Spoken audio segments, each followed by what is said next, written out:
Welcome to the Ironcenturion podcast, a Christ-centered adventure into leadership, manliness, and brotherhood.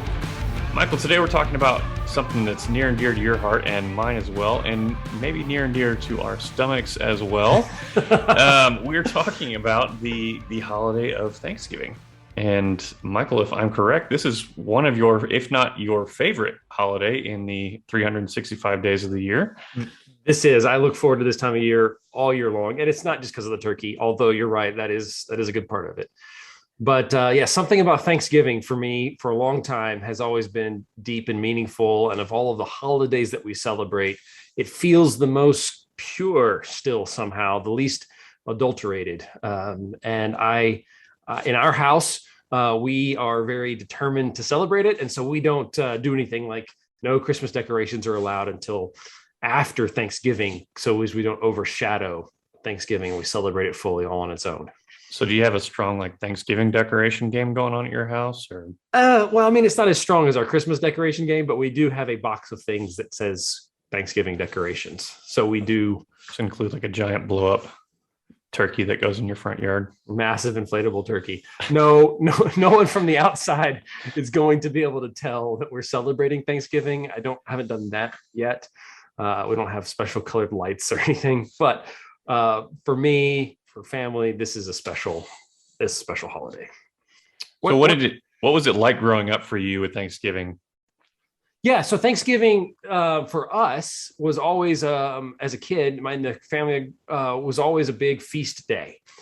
So my mom would just go all out, and it was, we would have, let's see, what was on the menu? Turkey, ham, rice, green bean casserole, some type of, several different casseroles, side fixings of all kinds. Black-eyed peas were really common, mashed potatoes. It was the day she would start cooking for Thanksgiving. She'd make the stuffing from scratch by making handmade biscuits that she would then dry out and crumble up. So Thanksgiving meal prep started for her 3 or 4 days in advance, and was pretty much an entire 3 or 4 days of cooking for a late afternoon Thanksgiving Day meal. And did you guys just make your mom do all that by herself, or she did most of it? She did most of it by herself. I think my sister helped some, but it was something I think significant and important to her, and she took that on and did this elaborate feast. It was the biggest feast of our year. We would eat well at Christmas time too, but the annual feast was Thanksgiving. And maybe that's one of the reasons I like it so much. What was it like in your family? So, yeah, I've got great and fond memories of Thanksgiving growing up.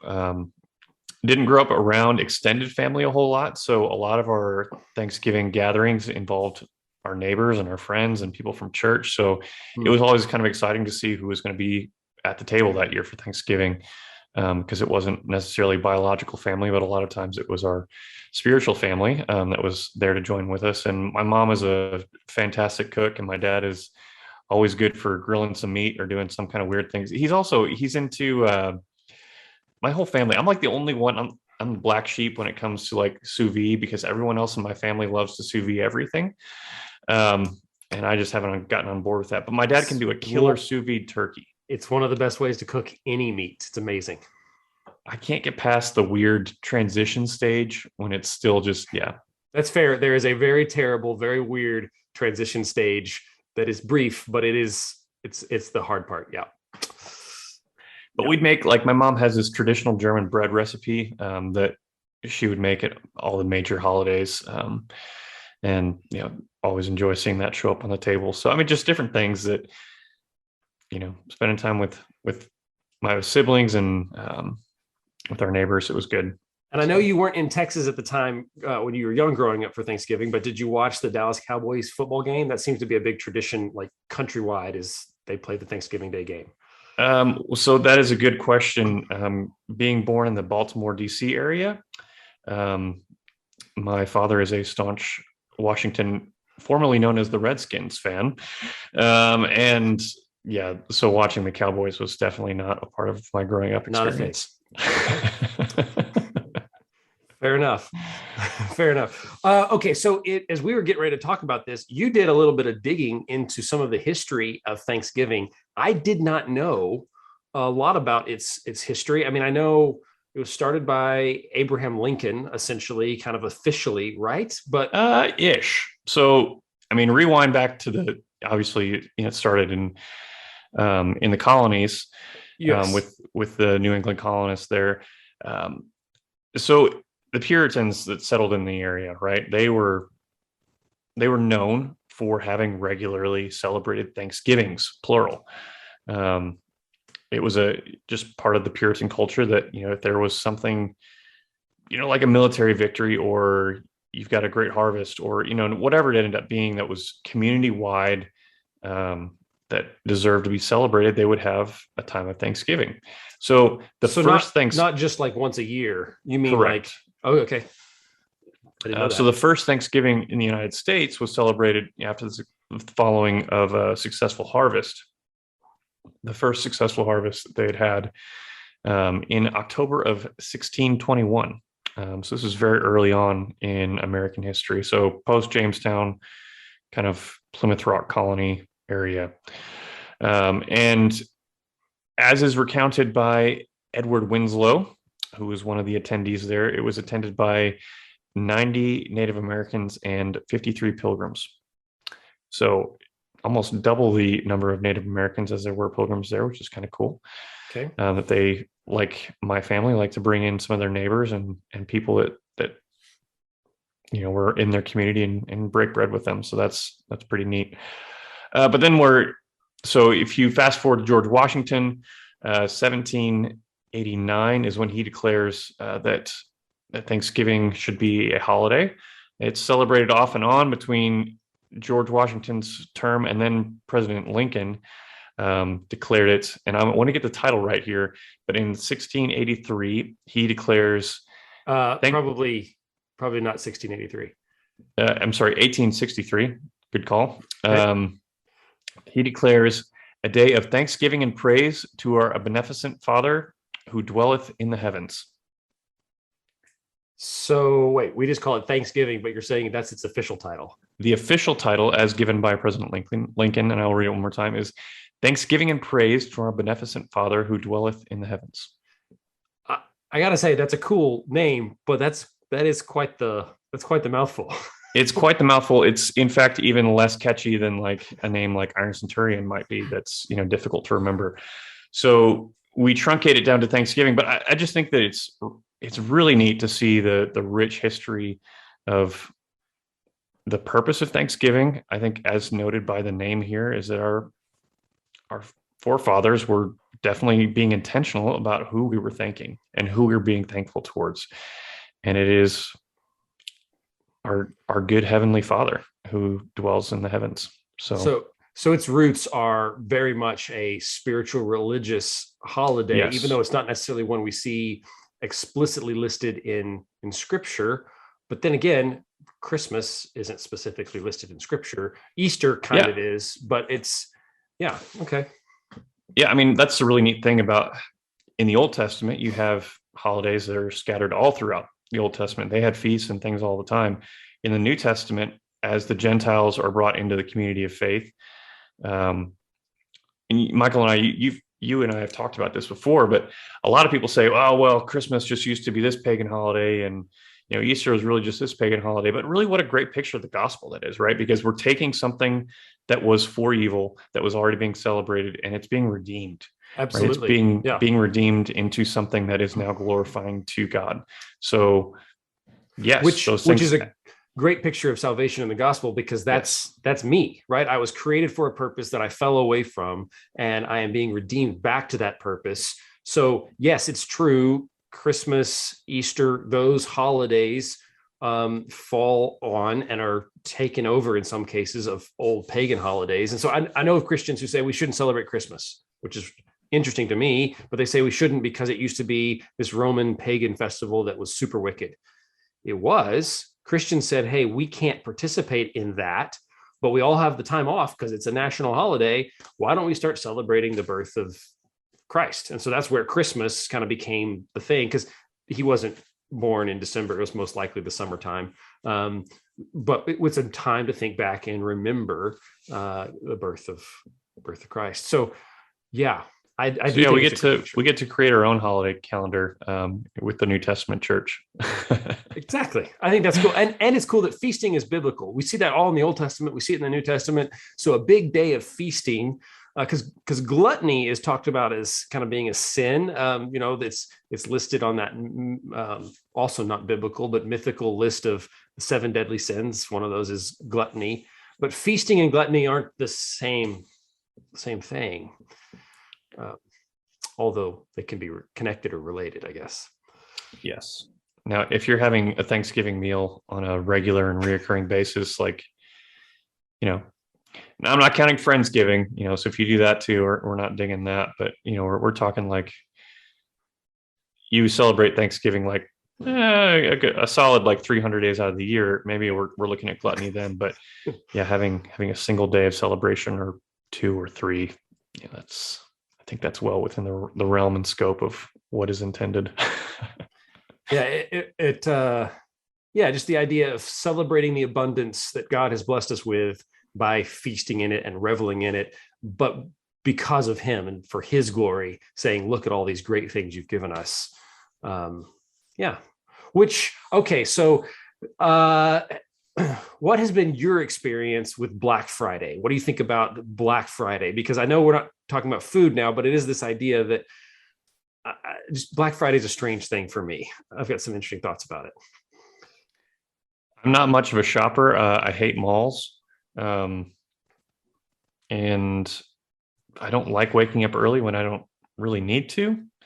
I'm not driven to the mall by a steal of a deal on Black Friday. So that's not really been my thing. But let's just go ahead and why don't you pull the cat out of the bag and give us your thoughts on Sure. So where you're going with this. Well, I just have always found it. It's other people pointed out too, but I just find it significantly. It would be funny if it wasn't so sad, I think, but that we spend an entire. Both ironic. Okay. There's a lot of irony in this. There is. It's just that we spend so much time one day being very thankful for all the blessings and everything that we have. And then literally the very next day, starting, as you mentioned, at like 3 or 4 a.m., we're plowing over people in parking lots and mowing people down in aisles, clamoring to get something more that apparently our life is lacking and missing, right on the heels of celebrating Thanksgiving. I think in some ways it is the biggest assault on the spiritual aspects of what Thanksgiving is supposed to be about. Just this idea that you don't have enough, and companies spend bunches of energy and marketing and effort to tell people you don't have enough. Don't be comfortable. Don't be content with what you have. Your neighbors are outpacing you and you need to keep up with them. And we will help by giving you a huge discount. If you get here tomorrow and shiv a few people in the aisle, you can have this too. Yeah, I can almost hear people saying, well, it's also, the Lord calls us to be frugal. And this is me being frugal about, the gifts I'm giving for my family for this year. Maybe. Yeah. But it's just like, okay, name 3 gifts you got for Christmas last year. I don't think I can even name 3. I know. What did I get for Christmas last year? I don't even know. You better remember the thing I got you. Now, technically, that came late. It did. Oh, I do remember that. Yeah. I do remember that. So I remember that. And I also remember I got a knife that I use now for cutting meat after I have sous vide it. So when it comes out of this sous vide and it's finished in its cooking process, I got a really nice meat carving knife. But I don't remember any. So that's 2 things. I hope my wife doesn't listen to this episode. She got me something, I'm sure, and it wasn't the knife.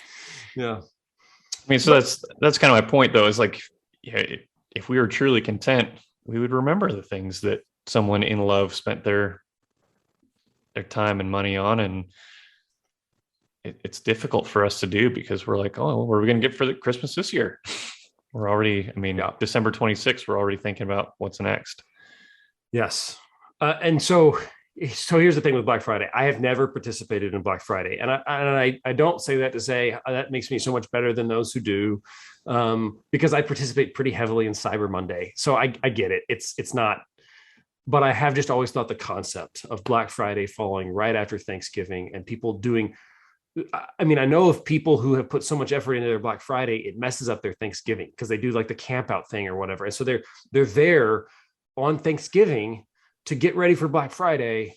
I think something's been missed, especially if you're in the if you're in the United States and you're an American, you are already in some of the most gifted, privileged, blessed community of people on the planet in all of human history, right? The healthiest, wealthiest, most significant. In fact, Tim, there's this interesting website I want to tell you about and send you to and have you do this. There's a website. Well, we can put a link to it, but I want to send it to you. It's called How Rich Am I? Essentially. So we'll put a link because it's got more to it, but go to that website. I just sent you that. I sent you that link. Did you get it? Yep. All right. So, okay. So I just want you to go through this and kind of describe what you're seeing. It says at the top, how rich am I? Right. And then ask you to put in some information. So what do you see here? Okay. So you've got the country, you've got the income in US dollars, and you have a column for how many adults and children are in your household. All right. So let's put in some information here. Let's use the US. I think the main thing that changes is the currency type, and then put in your household income. Let's use, I don't know, $5 million. Sure. Oh, no. Let's use 75,000 or something. 75. And then maybe an average family. Let's see, or we could use, yours. 2 adults. You've got 3 kids, or you can do 2 kids. That's pretty common. I think the most common number of children is like 2.3 in America. Let's do 2 and 2 here. Okay. So there's a button there that says calculate. Hit that button and then describe what you see. Okay. So it says if you have a household income of 75,000 in a household of 2 adults and 2 children, you are richer than 94.5% of the global population. And you are in the richest 5.5% of the global population. Your income is 9.8 times the global median. 9.8 times, almost 10 times more annual income than the global median income. Yeah. So I was looking at this in preparation for this episode, just thinking about like how sometimes we take stuff for granted. What are your thoughts seeing these somewhat, I think, not absurd numbers, right? This is not absurd household income. It's not absurd number of children. Like we just, what is that? What do you think about this? Well, I mean, truthfully, like my eyes were initially drawn to the portion that shows that, oh, there are 5.5% of the people in this population that are richer than you. So it says, well, I'm not totally there. But again, that speaks to my heart of discontentment. Says, well, I could be higher on the list. But yeah, it also just shows that, wow, there's a lot of people in that bar graph that I think would love to have the amount of income that you and I have in that position that we, and again, I don't think we're at this point shaming anyone for the wealth that they have or do not have, because God is clear in Scripture that He makes some people rich and He makes some people poor. But I think what will be held accountable for is what we do with that, right? We're stewards, and we are responsible for the gifts that God has given us. And if you've listened to us for any duration of time, you know that Michael and I are staunchly against the whole health and prosperity gospel that says if you do X, Y, and Z things, you're going to get bumped in that next 1 or 2% of the more rich people. That's not how God's economy works. Yeah. He may choose to do that, but He is not obligated to do that based on our actions. Right. Yeah. He's God. He gets to be God, which means He gets to do things like give and take away, and at things that may seem like His whim. Okay. So here's what I was also thinking about as I'm looking at this. You're right. It's not about shaming anybody who makes more than this or less than this. It's not really about, it's just about sometimes we can forget that because specifically in America, surrounded by other Americans, we have a lot of wealth here. Roughly 25% of the wealth that's made every year in the entire world is made here in America. And America is only about 4% of the global population. So we are significantly disproportionate when it comes to wealth creation. And so we just live around a lot of excess. And we can easily forget that. I think the reason I want to show this to you is just to bring up that we have a lot of excess, and sometimes we can lose track of that. And actually, if you scroll down the second half of the page, I find this pretty interesting. And again, this isn't to put anybody on notice or to guilt anybody into doing more. But there's a slider there that says, if you were to donate some of your income, a percentage, 10%. You can slide that. Okay, so you can grab that slider and you can slide it. Cool. Yeah, you can put it anywhere you want. So put on something. 10% is fine. Slide it somewhere and pick a number and just see what it does to the hypothetical 75,000, 2 adults, 2 children. Where does it put them if you slide it to some number? Okay, so if you donate 10% of your $75,000 income, you would still be in the richest 6.6% of the global population as compared to the richest 5.5%. And you would make $7,500 in donations annually. I mean, that to me is kind of stunning. Is just that you get to give away so much, and yet it only costs you globally a point, like a percentage point on the scale. I think it shows, again, just kind of we have a lot that we are blessed with. One of the things my church is good at is sharing what our tithes and offerings go towards. And they're pretty transparent about those things, so that it's not just a, hey, thanks for your check type of scenario, but people actually see how the church is stewarding those things. And that, it's such a blessing to hear on those Sunday mornings when they share those things, what God is faithfully doing with what we give him. And so many times it's so much more than the sum total of the dollars that are spent, right? Because there's spiritual impacts that are being made that will be felt throughout eternity. They've talked about things like the situation that's been going on in Afghanistan, where we're providing places of refuge for women and children that are fleeing from that place. Yeah. My church is also doing some work with Afghan refugees that have come here to the US that have no idea how the system works here, or the people, or the language, or the currency. They just don't know stuff like how to do any of the things that are normal to us. But on the flip side, if I was to go to Afghanistan, I wouldn't know how to function. I wouldn't know how to buy groceries. And so they have the same problems. Yeah. Yeah. But again, I mean, just looking beyond that issue, what those people are seeing is not just the dollars, right? Because that's part of it. But what they're seeing is the love of Christ. They're seeing that the first people that they're encountering as they come into our country are people who see them as image bearers of God, who see them as being of equal in status with us, because they were created in that way. And that's whether or not they believe what we believe or not. And I think that's a powerful message for people coming from a nation like Afghanistan, where that is not what they're accustomed to. That is not what the religion in Afghanistan that is predominantly over there is teaching. So again, it goes beyond the dollars, and we see how God is able to show people who he is and who his church is through generosity.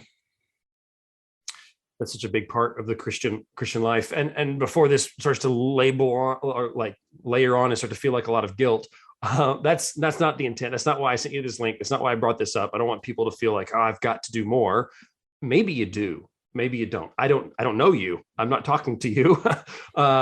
I'm simply saying we can easily become, I can easily become discontent with the things that God has given me and say, I want more. I need this raise. If I only had this feature, this upgrade to my house, if I only had the newest phone, I would be happier.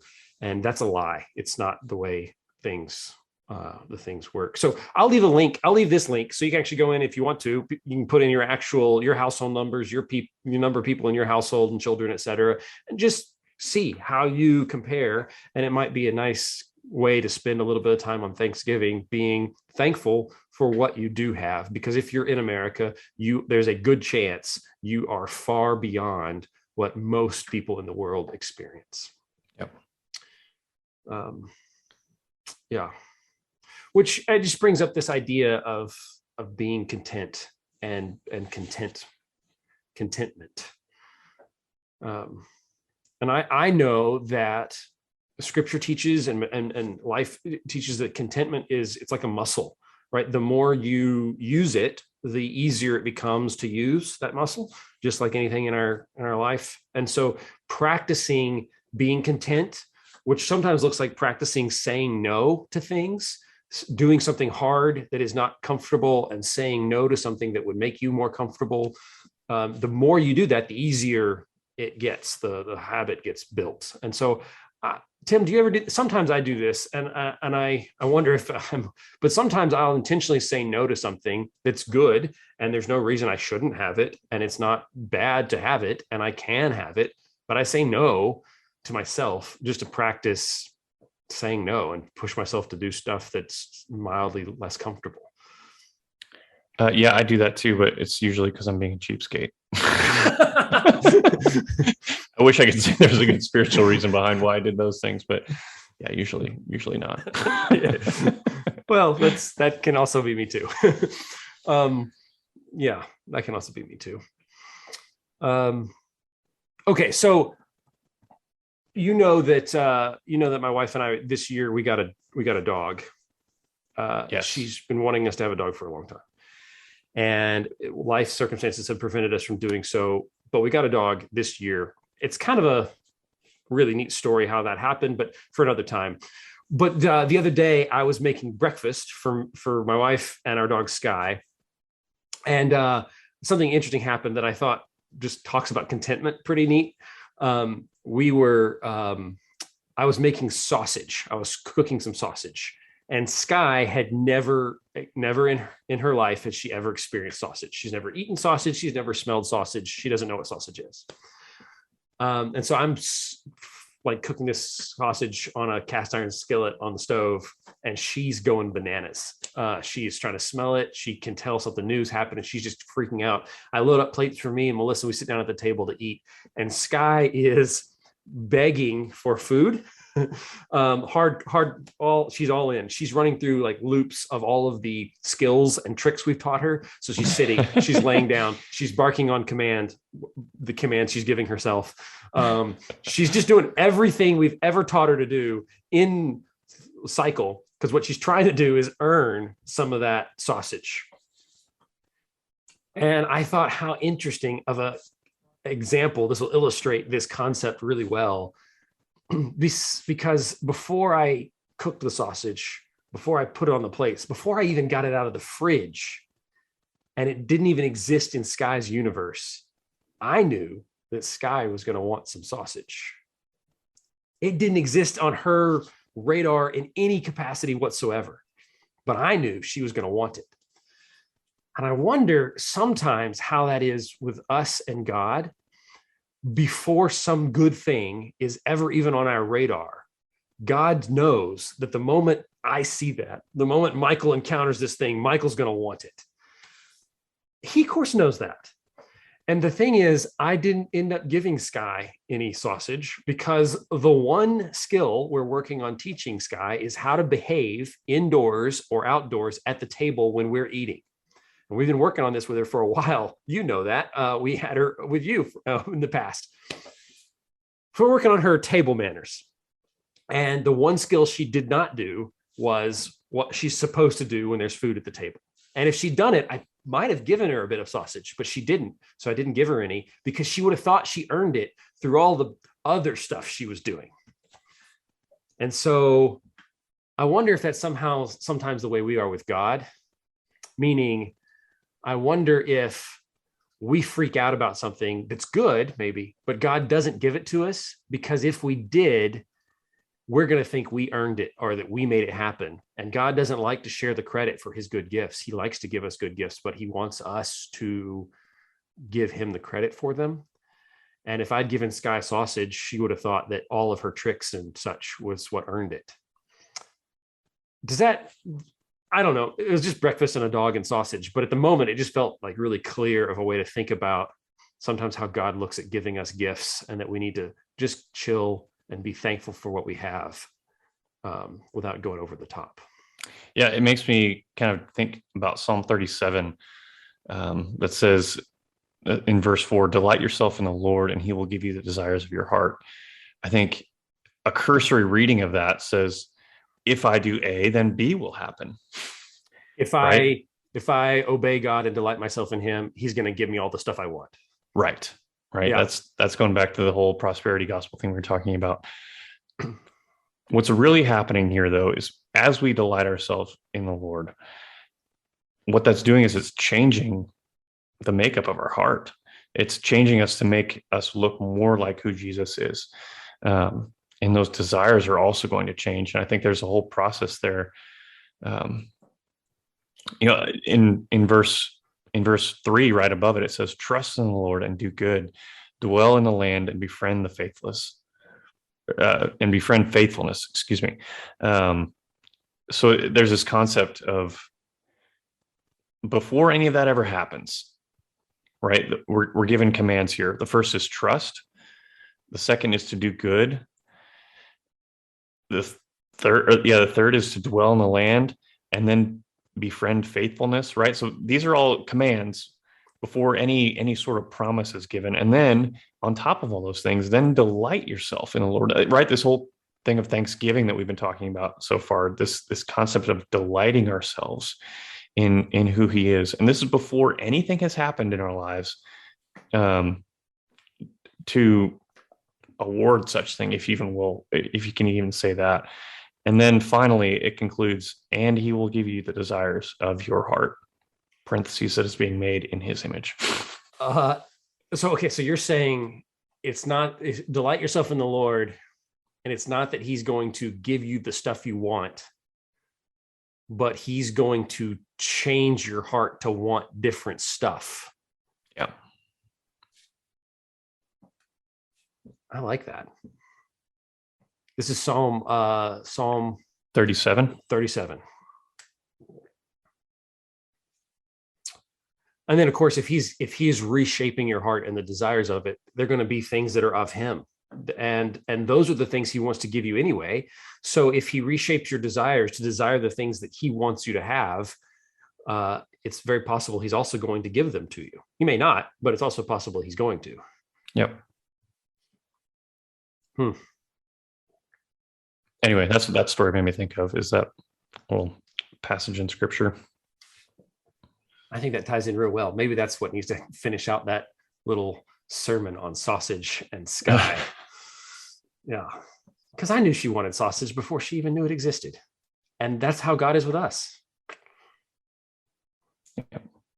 Yeah. I mean, there's tons of scripture that talks about that God knows our hearts, that God knows the desires of our hearts. It just doesn't mean that he always, if you're a parent, you know this full well. Like, I know what a lot of the desires of my children's hearts are. First of all, because they make that very obvious. But not all those things are good things. Not all those things are things that will be beneficial to them. So as a loving parent, it's not just a constant yes. There's sometimes a no, and there's sometimes a wait. And, God is so much higher above us that he sees so much more of the picture than we could ever fathom, that of course he's going to do the same thing with us. And that sometimes looks like, we need to be content with what we have presently. And that's it. Michael, what are some things, maybe, to talk about the flip side of this? When is it okay to be discontent? Yeah, so that's what I was just thinking about, is we want to live a life of thankfulness and contentedness. But I've been chewing on this a lot, mostly in preparation for this conversation. But I'd say over the last year or so, maybe two, I've been thinking about this idea of discontent, and I have realized that as Christians, we're not supposed to be content with everything. And I don't know if I'm going to be able to fully flesh this out and perfectly articulate this, but there are things that God is not content with. And I think our attitudes, our opinions should reflect his. And so I think of things that he's not happy with, and discontent drives us to create change, right? So I think about people like entrepreneurs. Every entrepreneur who's ever built a business ever was discontent. They were unhappy with something and they wanted to make the world a better place, or one small sliver of the world a better place. So they fixed the problem. I think of people that work in nonprofits, or they all are on a mission to fix something in society or in the world that they are discontent with. And I think of God, he's discontent with sin. That's easy. That's the big category. But there's lots of things that he's unhappy with. He is not willing that any should perish, but that all should come to repentance. And so he took action. Discontent drives us to action. We see that in God. We see that in other people. And so I think like we shouldn't be content with discord in our households. We shouldn't be content with lots of bad things that happen in the world. We should, as men, use our strength to address those things. We shouldn't be content with rape. We shouldn't be content with racism. We shouldn't be content with people being treated poorly because they're image bearers of God. And so we should use our energy, our strength to protect those who are weaker than ourselves, to make a world that is better for them now. And I think that comes and flows from a discontentedness. But it's not the same as being discontent that I don't have the fastest car on the block. And so I don't know, Tim, does that make sense? I don't know if I know fully how to divide the difference between what are things we're supposed to be content with and things we're not. So I think out of the list you just described, to me anyway, it sounds like what you're getting at is that God's heart is after restoration, right? So if our discontentment is driving us to a better picture of what restoration looks like, then that's okay. If our discontentment is stemmed from, like you said, pursuing after things that God simply has chosen not to give us, that's probably not okay. Yeah. So it's okay to be discontent to a point if your kid is sick. It's okay to put your energy, effort, money, time behind seeking healing for a family member, because that's not what God ideally wants. Yeah, and that's a general, representation, overview, I think, of that concept. So I think even in sickness, right, there's a part of, we read in James, consider it pure joy, my brothers, whenever you encounter struggles of various kinds. So even in those times, when things we know are not the way that they should be or are supposed to be, the way that God created them to be, that even in those times we're supposed to find joy. And I think at the root of that is contentment with what God is putting us through or allowing us to go through. And I think you're helping point out where I haven't fully fleshed this out completely, because there are times where bad things happen and maybe we shouldn't be fully content to let them go unaddressed, but we also need to be content that God is in control. There's no panic in the throne room, and that we can trust him. It reminds me of one of the most popular quoted verses, which actually, hang on, I'm gonna break this verse down, and for some people this may destroy one of their favorite verses. I don't know, but Philippians 4:13. It's I can do all things through Christ who gives me strength, or Christ who strengthens me. I actually have that tattooed on both of my biceps. Okay, well, hold on, because here's the thing. A lot of people misunderstand this verse. They have it wrong. They, on the surface, they use it as this verse that's kind of like Popeye's spinach, right? If I just claim this promise, anything happens. So I can pass the test that I didn't study for. I can do well on the presentation that I didn't finish for my boss tomorrow at the office. I can win the legal case when I didn't prepare the briefing properly, because I can do all things through Christ who strengthens me. So I can do these, unhuman feats of power. And is God capable of those things? Yes. That's not what this verse is about. And it's not hard to see that. All you have to do is go back one verse to read. Wait, so you're saying we should read things in context? It's a novel idea, right? So Philippians is written by Paul. He's in prison when he writes this. He's in a pretty terrible scenario. And he says in verse 12, and the rest of the context makes it even better, but this is all you got to do. Verse 12, I know what it is to be in need, and I know what it is to have plenty. He's saying, I've been poor, I've been rich. I have learned the secret of being content in any and every situation, whether well-fed or hungry, whether living in plenty or in want. I can do all things through him who gives me strength. So he is sharing this secret of contentment, and it's there in Philippians 4. And so I think a better understanding of Philippians 4 is, because that word that I can do all things through Christ who gives me strength, it's almost this idea of endure or kind of get through all things through Christ who gives me strength.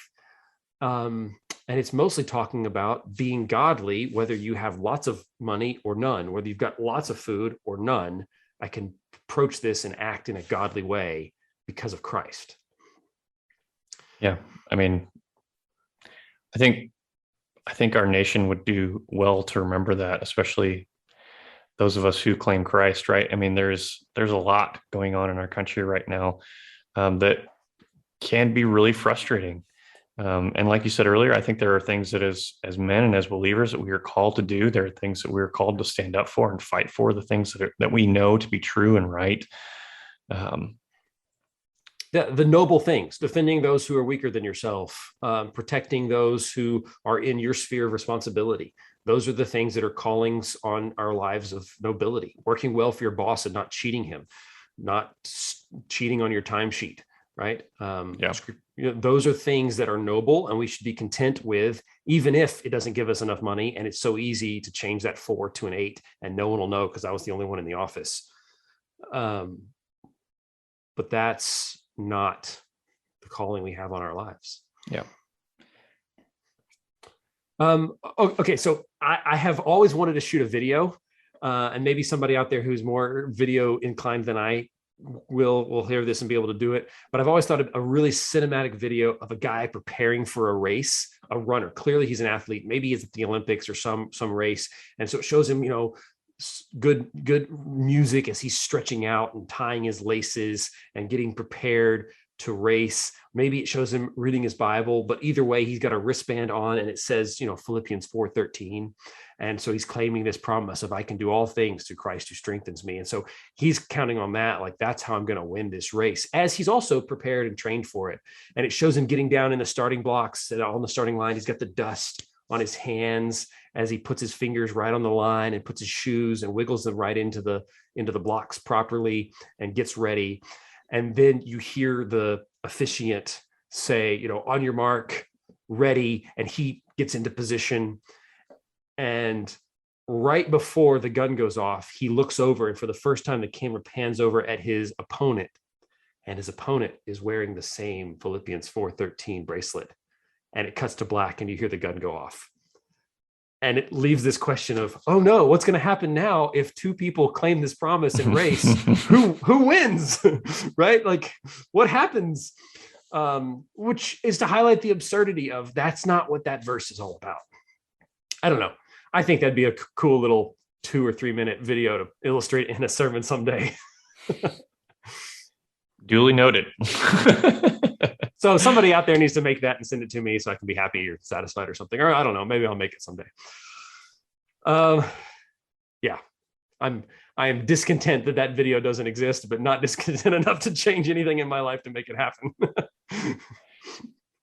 One last thing I want to talk about, just as we cover divine discontentment, and this comes from, I've been reading a book this year that's taken me probably 4 or 5 months to work my way through it slowly. I mean, not because I'm that slow at reading, but because I'm just kind of taking time to digest what I've been reading. And it's a book called Gentle and Lowly, and maybe we'll talk about it on the podcast at some point. But what really got me was the description on Amazon that was kind of like an infomercial saying something along the lines of, "Do you believe that God is constantly disappointed with who you are?" And I was like, yes. But one of the things that the Lord has been teaching me through the study of scriptures and through this book is that that's not the case, and that Jesus is not discontent with us, and God the Father is not discontent with us. And as us, I mean those of us who are in Christ, because when He looks on us, He sees the work that His Son has done on the cross. When He looks on us, He has compassion, He has love for us, and He is calling us up. Like we've talked about many times on this podcast, like we try to call men up to better things as an example, because that's what Christ has done for us. He's calling us up to live more like Christ. And this isn't about moralism. It's not about being a better person. It's about being transformed, restored, right? Going back to that concept from earlier, being restored to what God intended from the very beginning. And that's a lifelong process that will only be completed on the other side of this life. Oh man, I am so glad you said that, because I don't want anyone listening to hear the idea of divine discontent, that there are things God's not content with or satisfied with, and think that that means them, that He's not happy with them. He's not happy at times with our status of the relationship we have with Him. In fact, He was so unhappy, He let His Son die to create a pathway to restore that relationship. But it's not us that He's unhappy with. It's just the nature of the relationship. And He's so yeah, that's a good word. Thank you. So how can we be in this practice of contentment? So you might be in the van right now with the kids all bundled up and heading up to grandma's house. Thanks for listening to us on your drive. We appreciate that. But how can we practice this idea of contentment, especially over this Thanksgiving holiday? Something that my family is going to do, that my wife and I are going to focus on more. We have had this for a while, but I haven't formalized it as much as I need to. But we have a personal family cairn. A family what? An Ebenezer. Yeah, 2 words we don't really use much anymore. It's basically a complicated word for a pile of rocks. It because when you hike in the mountains or you hike a trail, the pile of rocks next to the trail, that kind of marks the trail and says go this way. It's kind of a signpost, but it's just made out of a pile of rocks. That's a cairn or an Ebenezer. I thought those were just for Instagram. Too many of them are. I personally enjoy destroying other people's non-functional cairns. So if you just gotten to the top of the mountain and you make a bunch of cairns at the top of the mountain, that's dumb. They don't need to be there. Everyone's at the top. They know they're at the top. There's no need for that there. So I like knocking those over because I want it to be serene, leave no trace, right? But somewhere, and your inner 3-year-old comes out. Yes, but some places along the trail, it's helpful. I can't tell if I'm supposed to go left or right, or it looks like there's a trail off to the side, or I've lost it because I'm all in this scree up here on the mountain and there's just no clear path. And so the cairn is very, very helpful. And the Israelites were told to do the same thing, right? When the Israelites crossed across the Jordan to come into the promised land that God's going to give them for the first time, and the waters parted, kind of like the Red Sea, but it happened again there. God told them to send men back into the river to pull out stones and to make a pile of stones, big boulders on the side of the river. And He said, do this so that in the future, when your children and your children's children say, hey, what's that pile of rocks for? You can say, that's when God brought us out of the wilderness, out of Egypt, into a promised land of blessing, a land flowing with milk and honey, which is a way of being thankful and remembering. And so we have a personal cairn. It's not out of big stones and it's not in our yard. You can't see it, but we have collected small rocks or small items at times of significant blessing. When things happen in our life and it's like, oh, this is God's fingerprints, I'll pick up a rock. and we have collected them and have a way to know which one is which. And so we have this jar of, well, that's what I need to formalize more. I need to organize it more. But that's one of the things that I really want to do, is be able to organize it. So in the future, when somebody says, hey, what's that big bowl of rocks on your mantle? Let me tell you, these are signs of God's blessing. And I can pick to one and say, this is when God did this in our lives. And so that's one thing that I'm going to implement more this Thanksgiving.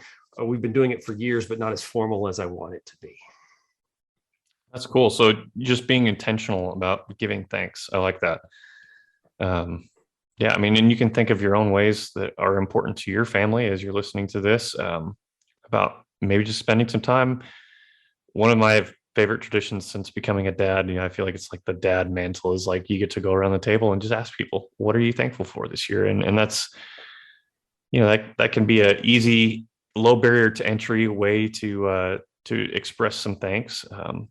But I also think about like maybe spend some intentional time journaling, writing your thoughts out and thanking the Lord in a prayer-like journal entry, where you get to spend some intentional time thinking about what God has done in the last year, and the ways that he has blessed us with good things.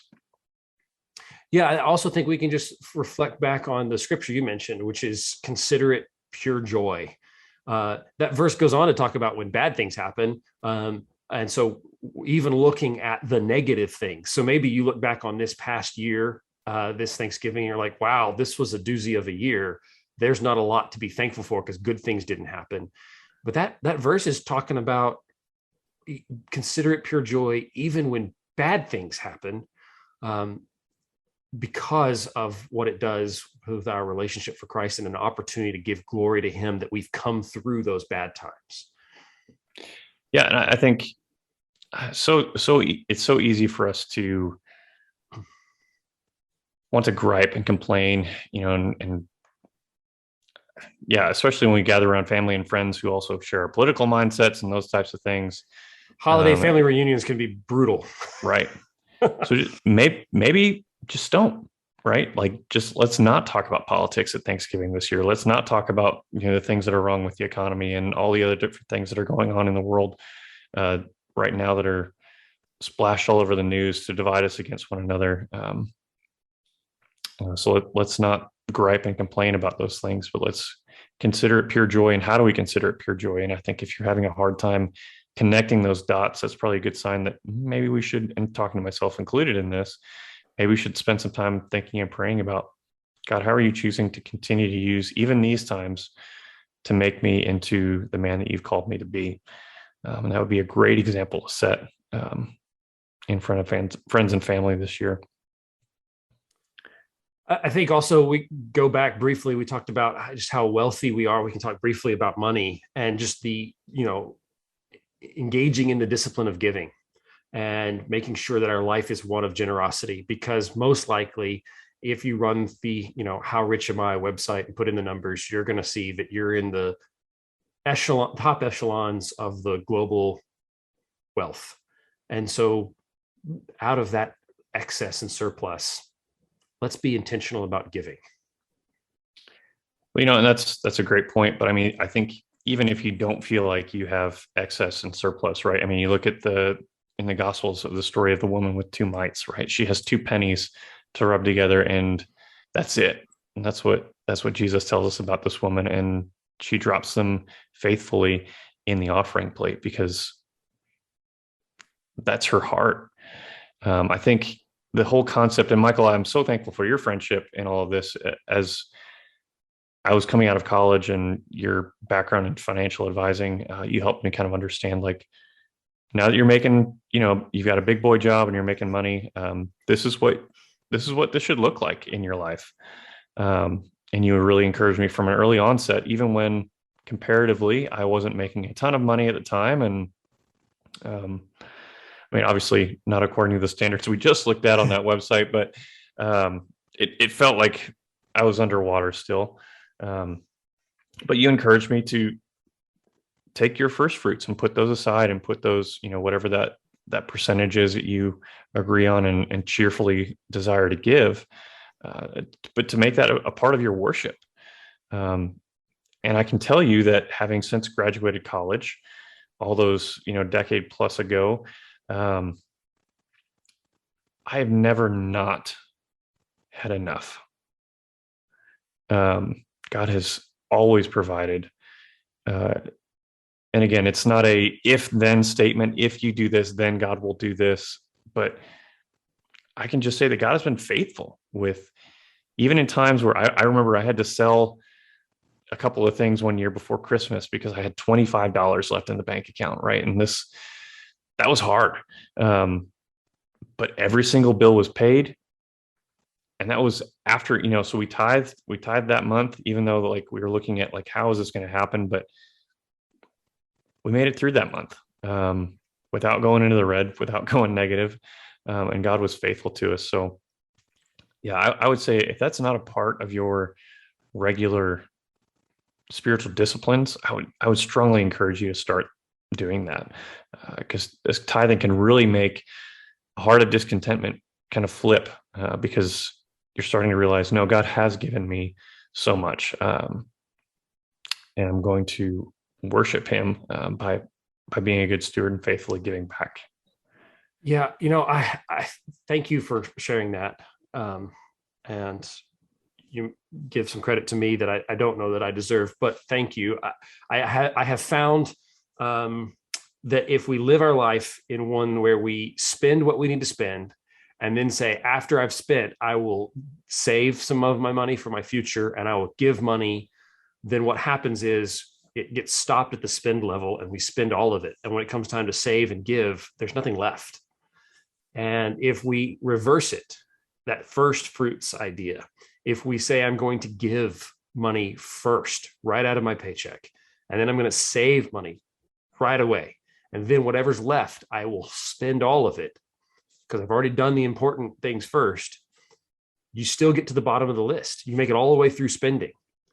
And somehow you make it to the bottom. But if you try to spend first and then save and give after with what's left over, there won't ever be any left over. And one of the things that helped me with that, I personally set my paycheck to direct deposit in 2 places. And one of those places is it's a giving account, and portion of my paycheck goes there. And it's happened. That part is automatic, which some people disagree with whether your giving should be automatic or not. My giving isn't fully automatic. Just sending it to that account is right out of the gate. Before it even comes paycheck, it just goes right to that account. And then I look at that account as an account. It's my job to give responsibly. I steward all things because they're God's, but that is money I'm supposed to give away and give it away responsibly. A lot of it goes to my church. I believe a good portion of your giving should be to the local church that you're involved in, but not all of it. Some of it I can use for missionary support or opportunities that come up, and I have that money available right away to be able to give from.